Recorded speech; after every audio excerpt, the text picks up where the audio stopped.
मैं भारत को भारतीयता की मान्यता के आधार पर फिर से खड़ा करना चाहता हूं, उस काम में लगा हूं। तो मैं आपको आपकी जिंदगी के लिए छोटे छोटे कुछ 4 नियम बताना चाहता हूं, और ये 4 नियम का पालन आप सब करिए। मैं आपको विनम्रतापूर्वक लेकिन विश्वास से कहता हूं कि ये 4 नियम का जो भी पालन करेगा, जिंदगी में बीमारी और रोग उसको कभी आएंगे नहीं। आप भी अगर ये पालन करेंगे तो बहुत अच्छा होगा। मैं भी करता हूं मेरे जीवन।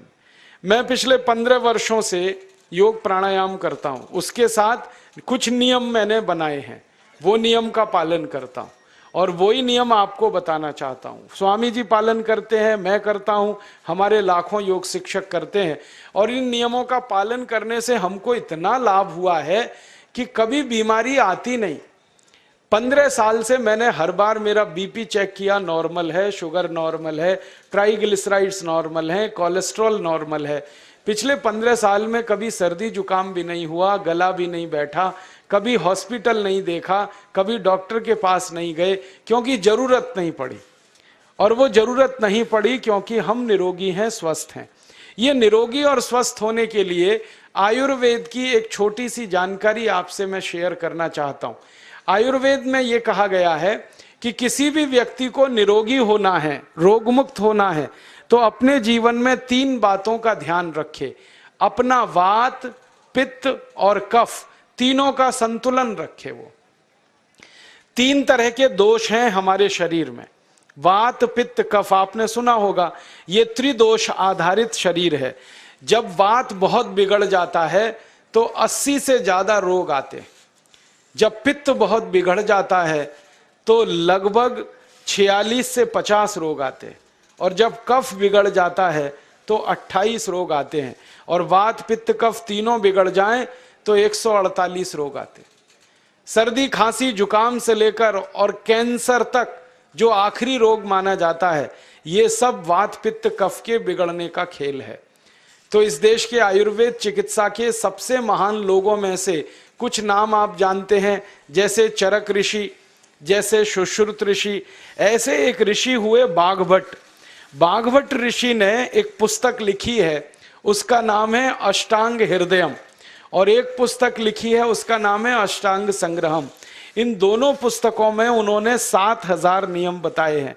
उनमें से 4 बताता हूं, अच्छे लगे तो आज से ही पालन करो और दूसरों को भी बताओ, ताकि कोई भी इन नियमों का पालन करे तो बीमार ही ना पड़े। ये चारों नियम हैं वात, पित्त और कफ को संतुलित रखने के लिए। अब वात, पित्त, कफ तीनों एक साथ आपके संतुलित रहें तो उसके लिए पहला नियम है, खाना खाने के तुरंत बाद पानी नहीं पीना। ये पहला नियम है। आप बोलेंगे ये तो बड़ी मुश्किल बात है, खाना खाते ही पानी पीते हैं हम तो सबके सब, और बिना पानी पिए खाना ही नहीं खाते। कई लोग तो खाने से ज्यादा पानी पीते हैं, खाना कम खाते हैं, पानी ज्यादा पीते हैं। ये खाना खाने के बाद पानी कभी भी नहीं पीना, क्योंकि महर्षि बाघभट्ट कहते हैं भोजनांते विषम वारी, माने भोजन के अंत में पानी पियो तो जहर के पीने के जैसा है। इसलिए वो कहते हैं कभी भी खाने के तुरंत बाद पानी मत पियो। अब आप मुझे पूछोगे क्यों नहीं पिए, कारण बता दो। कारण मैं बताना चाहता हूं सरल भाषा में। हम जब खाना खाते हैं ना तो पेट में सारा खाना इकट्ठा होता है। पेट में एक स्थान होता है, उसको हम कहते हैं जठर। संस्कृत में, हिंदी में जठर कहते हैं, अंग्रेजी में उसको एपिगैस्ट्रियम कहते हैं, हिंदी में कुछ लोग उसको आमाशय भी कहते हैं। ये जठर छोटा सा स्थान है। आपके पेट में नाभि है ना, उसके लेफ्ट साइड में बाईं तरफ छोटा सा स्थान है। सारा खाना आपका इसी स्थान पर आता है। जो भी आप खाते हो, रोटी, चावल, दाल, सब्जी, दूध, दही, कुछ भी खाओ, सब कुछ जठर में आता है। अब जठर में जैसे ही खाना इकट्ठा होता है तो उसमें आग जलती, और उस आग को कहते हैं जठर अग्नि। मिला के बोल देते हैं जठराग्नि। आप जैसे ही खाना खाते हो, पेट में, जठर में अग्नि जलती है। वो अग्नि खाने को पचाती है, और अग्नि खाने को ऐसे ही पचाती है जैसे रसोई घर की अग्नि खाने को पकाती है। आपके रसोई घर में आप अग्नि जलाओ, उसके ऊपर दूध रख दो, दूध में थोड़ा चावल डाल दो, अग्नि जब तक जलती रहेगी खीर तब तक बनती रहेगी। आप घर में अग्नि जलाओ, उसके ऊपर पानी रख दो, उसमें दाल डाल दो, दाल की पकने की क्रिया तब तक चलेगी जब तक अग्नि जलेगी। ऐसे ही पेट में होता है, जैसे ही आपने खाना खाया पेट में अग्नि जलती है, और जब तक अग्नि जलती है तो खाने के पचने की क्रिया चलती है। जैसे रसोई घर में खाना पकाते हैं वैसे ही पेट में भी खाना पकता है, इसी को हम पचने की क्रिया कहते हैं, अंग्रेजी में उसको डाइजेशन कह देते हैं। तो आपने खाना खाया, पेट में अग्नि जल गई, अब वो खाने को हजम करेगी, पचाएगी। अब मुझे एक प्रश्न का उत्तर दो आप, कि जैसे ही आपने खाना खाया पेट में अग्नि जल गई और वो खाने को पचा रही है, तुरंत आपने गट गट गट गट पानी पी लिया और खूब ठंडा पानी पी लिया, बर्फ मिलाया हुआ पानी पी लिया, फ्रिज का पानी पी लिया, क्या होने वाला है? अग्नि जलेगी कि बुझेगी? अग्नि के ऊपर पानी डालो तो अग्नि और पानी की दोस्ती नहीं है, दुश्मनी है। पानी अग्नि को बुझा देता है। तो आपने खाना खाया, अग्नि जली, पीछे से गटगट पानी पी लिया, अब अग्नि शांत हो गई, अब खाना पचेगा नहीं, तो वो पेट में पड़ा पड़ा सड़ेगा, और सड़ा हुआ खाना 100 से ज्यादा विष पैदा करेगा, और वो 100 विष आपकी जिंदगी को नरक बना देंगे और जिंदगी भर आप बीमार पड़े रहेंगे। आपको मालूम है, कई लोग कहते हैं मुझे पेट में बहुत गैस बनती है। ये गैस उन्हीं को बनती है जिनका खाना हजम नहीं होता। कोई लोग कहते हैं कि मुझे पेट में जलन होती है, ये जलन उन्हीं को होती है जिनका खाना पचता नहीं। कोई कहते हैं कि मेरे पेट में एकदम गुम हो जाता है, फूल जाता है, ये सब वो लक्षण हैं जब खाना पचता नहीं। तो खाना पचेगा नहीं तो सड़ेगा, सड़ेगा तो विष पैदा करेगा, और वो विष आपको बीमार करेंगे। इसलिए महर्षि भागवत ने कहा, खाना खाते ही पानी मत पियो। समझ में आया?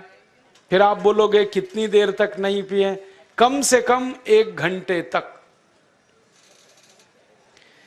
1 घंटे बाद पानी पियो। आप बोलोगे जी 1 घंटा क्यों? ये जो अग्नि जलने की क्रिया है ये लगभग 1 घंटे तक ही चलती है पेट में, उसके बाद अग्नि अपने आप शांत हो जाती है, उसके बाद पानी पी लो। तो खाना अगर 10 बजे खाया तो 11 बजे पानी पियो, 11 बजे खाया तो 12 बजे पियो, 12 बजे खाया तो 1 बजे पियो, 1 घंटे बाद पानी पियो। अब आपके मन में यह सवाल आ सकता है कि खाना खाने के पहले पी लें क्या? हाँ पी लो, 40 मिनट पहले पेट भर के पानी पी लो। 10 बजे खाना खाना है, 9:20 पे खूब पानी पी लो, जितना पी सकते हो। 11 बजे खाना खाना है, 10:20 पे पी लो, खूब पानी पी लो, 40 मिनट पहले। आप और एक सवाल पूछ सकते हो कि अच्छा ठीक है, खाने के बाद पानी तो नहीं पिएंगे, कुछ और पी सकते हैं क्या पानी को छोड़कर?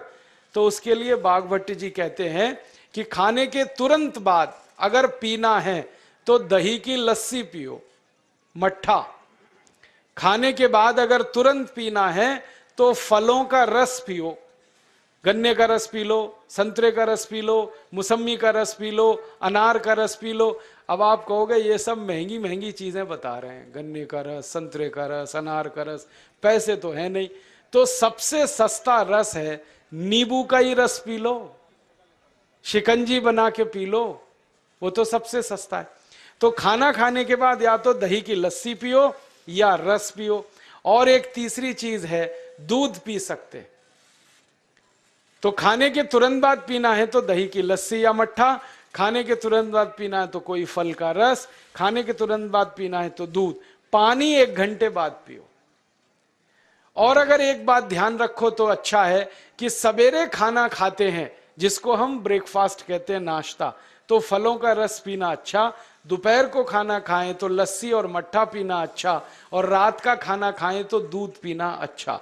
जो लोग इस नियम का पालन कर सकते हैं जिंदगी में कभी भी 80 रोग उनको नहीं हो सकते। वात पित्त कफ तीनों ही इस एक छोटे से नियम से संतुलित रहते हैं। तो ये पहला नियम मैंने आपसे कहा। दूसरा नियम एक और है, और वो नियम ये है कि पानी कभी भी पियो, घूट घूट भर के पियो। जैसे गरम चाय पीते हैं, गरम कॉफी पीते हैं, गरम दूध पीते हैं, एक एक घूट भर के, एक एक सिप करके, ऐसे ही पानी पीने की आदत डालो। ये मुंह में एक बार गिलास लगा लिया, गटागट उसको खाली कर दिया, ये तरीका गड़बड़ है। एक घूट पानी, दो घूट पानी एक बार में उतना ही पियो। आप बोलोगे ये क्या चक्कर है? बात ऐसी है कि एक एक घूट पानी जब हम पीते हैं तो मुंह की लार पानी के साथ मिलकर पेट में अंदर जाती है, और ये जो मुंह की लार होती है ये क्षारीय होती है और पेट में हमेशा अम्ल बनता रहता है। तो एक घूट पानी पिया, मुंह की लार इसके साथ अंदर गई, दो घूट पिया और ज्यादा गई, बार बार लार अंदर जाएगी तो क्षार पदार्थ पेट के अम्ल के साथ मिलेगा। पेट में अम्ल बनता है, मुंह में लार क्षारीय होती है। तो ये क्षार को अम्ल में मिला दिया जाए और ये अच्छे तरीके से मिलकर पेट में जाए तो कभी भी कोई व्यक्ति के पेट को अम्लता नहीं होती, एसिडिटी नहीं होती। और पेट में अम्लता नहीं होती तो रक्त में अम्लता नहीं होती, और जिनके रक्त में अम्लता नहीं होती उनकी जिंदगी में कभी भी वात पित्त कफ के असंतुलन की स्थिति पैदा नहीं होती। इसलिए पानी घूट घूट करके पीना। मैं आपको एक छोटा सा मेरा ऑब्जर्वेशन बताता हूं, परीक्षण। आप भारत देश में या दुनिया में कहीं भी जाओ, मनुष्य को छोड़कर पशु पक्षियों को देखना शुरू करो, वो पानी कैसे पीते। किसी चिड़िया को पानी पीते हुए देखो, किसी पक्षी को पानी पीते हुए देखो, वो चोंच के एक बूंद ही के बराबर ही पानी उठाता है। एक बार में एक बूंद पानी लेगा, फिर थोड़ी देर चोंच चलाएगा, फिर पिएगा, फिर दूसरी बूंद लेगा, फिर चोंच चलाएगा, फिर पिएगा, फिर तीसरी बूंद। एक एक बूंद पक्षी पानी पीता है। कुत्ते को पानी पीते हुए देखो, चाट चाट के पानी पीता है। शेर को पानी पीते हुए देखो, चाट चाट के पानी पीता है। जितने जानवर चाट कर पानी पीते हैं, जितने पक्षी एक एक घूंट पानी पीते हैं, किसी भी पक्षी और किसी भी जानवर को डायबिटीज नहीं है, किसी को अर्थराइटिस नहीं है, कोई पक्षी ओवरवेट नहीं है, कोई पशु ओवरवेट नहीं है। वो सब स्लिम और ट्रिम हैं, क्योंकि वो इतने होशियार हैं कि पानी चाट के पीते हैं या घूट घूट करके पीते। अब मुझे ये हैरानी होती है कि ये पशु पक्षियों को कौन सिखाता है? वो अपने जन्म से ये ज्ञान सीख के आते। उनका कोई गुरु नहीं है, उनका कोई विद्यालय नहीं है, उनके कोई प्रशिक्षण शिविर नहीं लगते, फिर भी उनको इतनी अकल है कि पानी घूट घूट पीना। और हम ये मनुष्य जिनके इतने गुरु, इतने विद्यालय, इतने कॉलेज, सीखने वाले, सिखाने वाले, और हम मूर्खों के मूर्ख गटागट गटागट पानी पीते रहते। तो पानी पीने का तरीका बदल दो, घूट घूट भर के पानी पियो। ये दूसरा नियम है। तीसरा नियम है कि जिंदगी में कितनी भी प्यास लगे, ठंडा पानी कभी मत पियो। बर्फ डाला हुआ पानी, फ्रिज में रखा हुआ पानी, वाटर कूलर का पानी जिसका तापमान बहुत कम है, ये कभी मत पीना। क्यों? क्योंकि शरीर आपका गर्म है और पानी ठंडा है। अब होता क्या है वो मैं समझाता हूं सरल भाषा में। पेट तो गर्म है, अब इसमें ठंडा पानी डाल दिया आपने, तो अंदर झगड़ा होता है। और झगड़ा क्या होता है? या तो पानी पेट को ठंडा करेगा या पेट पानी को गर्म करेगा। अगर पानी ने पेट को ठंडा कर दिया तो पेट के ठंडा होते ही हृदय ठंडा होता है, हृदय के ठंडा होते ही मस्तिष्क ठंडा होता है, मस्तिष्क के ठंडा होते ही आदमी ठंडा होता है, और आदमी ठंडा होते ही राम नाम सत्य होती है। आपको मालूम है, जब शरीर ठंडा पड़ जाता है तो घर में भी नहीं रखते, निकाल के बाहर सड़क पे रख देते। जो घर आपने बनाया अपनी मेहनत से, शरीर के ठंडा पड़ते ही निकाल बाहर करते हैं उस घर में से, और फिर चिल्लाने लगते हैं, लेके जाओ, जल्दी लेके जाओ, इसको जला के आओ। माने ठंडे शरीर की इज्जत नहीं है। तो ठंडा पानी क्यों पी रहे हो भाई? बंद कर दो। कोई जानवर ठंडा पानी नहीं पीता, कोई पक्षी नहीं पीता।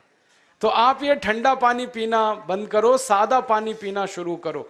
और गर्मी के दिनों में बहुत अगर आपको तकलीफ है तो मिट्टी के घड़े का पानी पी लेना, फ्रिज का और बर्फ का नहीं पीना। ये तीसरा नियम है। और चौथा और आखिरी नियम है कि आप सवेरे ही सवेरे जब सोकर उठते हो तो सबसे पहले पानी पियो। जैसे ही आपकी आंख खुल गई तो पहले 2-3 गिलास पानी पी लो, उसके बाद आप टॉयलेट में जाओ। उठते ही पानी पियोगे तो 2 फायदे हैं। पहला फायदा यह है कि पानी पेट में जाकर बड़ी आंत को साफ करता है, और जैसे ही बड़ी आंत की सफाई होगी पेट पे दबाव पड़ेगा और आप संडास घर में जाएंगे, 2-3 मिनट में पेट आपका साफ हो जाएगा। जिनका पेट सुबह एक बार में साफ हो जाता है उनकी जिंदगी में कभी रोग नहीं आता। इसलिए सुबह सुबह उठते ही पेट साफ होना जरूरी है। और उठते ही पानी पियोगे तो मुंह की जो लार है वो पानी के साथ मिलकर अंदर जाएगी। सुबह पेट में एसिड की मात्रा ज्यादा होती है, इसलिए लार का पेट में जाना बहुत जरूरी है। इसलिए सुबह उठते ही पानी पीना बहुत जरूरी है। ये 4 नियम हैं आयुर्वेद के। पहला नियम, खाना खाने के 1 घंटे बाद पानी पीना। दूसरा नियम, पानी को हमेशा घूट घूट भर के पीना। तीसरा नियम, कभी भी जिंदगी में ठंडा पानी नहीं पीना। और चौथा और आखिरी नियम, सवेरे उठते ही सबसे पहले पानी पीना। 4 नियमों का पालन जो भी अपने जीवन में कर सकता है वो वात पित्त कफ तीनों को संतुलित रख सकता है। और जिसका वात पित्त कफ संतुलित है उसके जीवन में बीमारी नहीं आती है, और जो बीमार नहीं पड़ते हैं वो स्वस्थ और तंदुरुस्त और सुखी रहते हैं। उनकी जिंदगी का खर्चा कम होता है और देश का भी बहुत सारा पैसा बचता है। आपको शायद मालूम है या नहीं, 1 साल में हम जब बीमार पड़ जाते हैं भारतवासी तो साल का करीब 6 लाख करोड़ रुपया हमारा खर्च हो जाता है उन बीमारियों का इलाज करने में। दोस्तों, सबसे पहले तो चैनल सब्सक्राइब करें, फिर लाइक, कमेंट और शेयर करें। और हाँ, हमारा एंड्रॉयड ऐप डाउनलोड करना ना भूलें।